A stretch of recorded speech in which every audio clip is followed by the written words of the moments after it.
They say the desert only gives two choices, endure or disappear.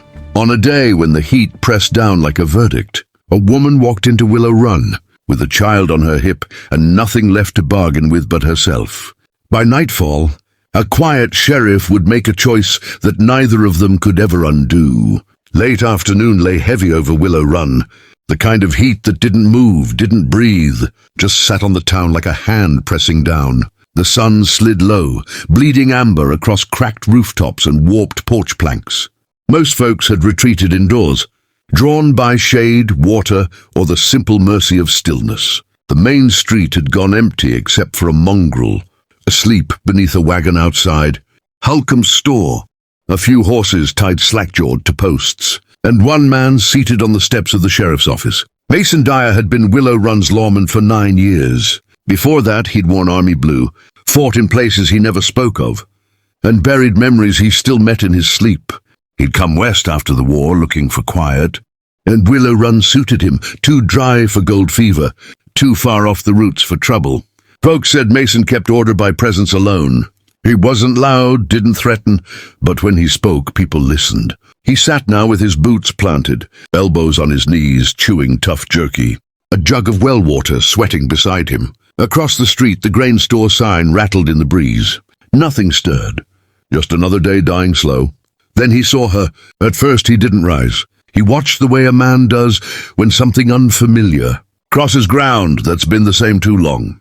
She came in from the far end of town, out of the shimmer, moving like she'd walked since dawn. Young, mid-20s maybe, worn thin, sunburnt raw.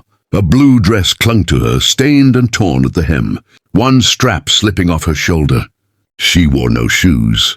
Her feet were caked with dust and dried blood. A child clung to her side, no more than 3, arms looped around her neck, legs limp against her hip. He wasn't crying. He was past that. She carried him not like a weight, but like the only reason she hadn't fallen yet. She didn't look around, didn't call for help. She walked straight down the center of the street, the sun at her back, her shadow stretching ahead like a warning. Curtains shifted. Someone leaned forward inside the saloon. No one stepped out. Mason stood then, slow, deliberate. His hand drifted toward his belt out of habit, not touching the gun. He took 2 steps and waited. She stopped at the foot of the porch, lifted her face. Her eyes were bloodshot, unfocused. Dirt streaked her cheeks. Her lips were split and dry. Sweat darkened her collar. She looked starved in every sense of the word. Her voice came out flat, empty of drama. "Take me as your concubine," she said. "I'll do whatever you want. Just feed my boy." There was no pleading in it, no shame. Just exhaustion and a stripped-down will to survive. The child stirred but didn't lift his head. Mason felt his jaw tighten.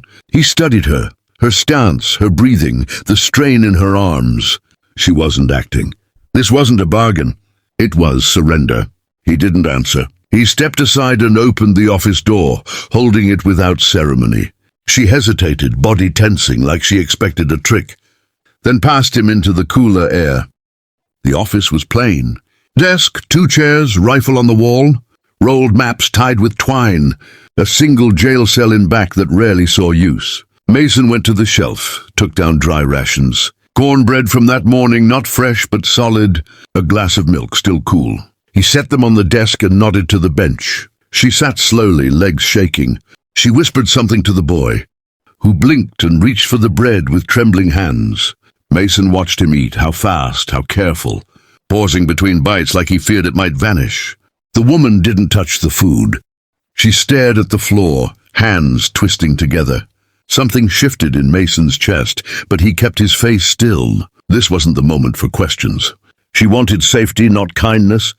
When the boy finished, Mason took a blanket from the shelf and gestured toward the back room. She nodded, gathered the child, followed. Her feet left faint smears on the floorboards. The back room held a narrow cot, clean but stiff. A chipped bowl, a pitcher, a small bar of soap.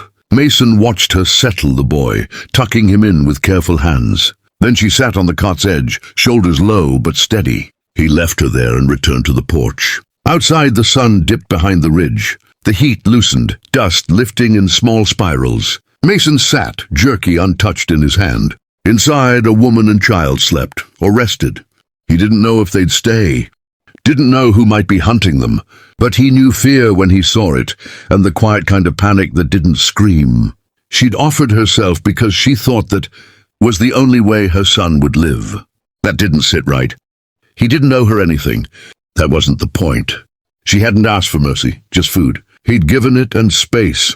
No promises, no questions. Tonight they were safe. Morning came pale and slow.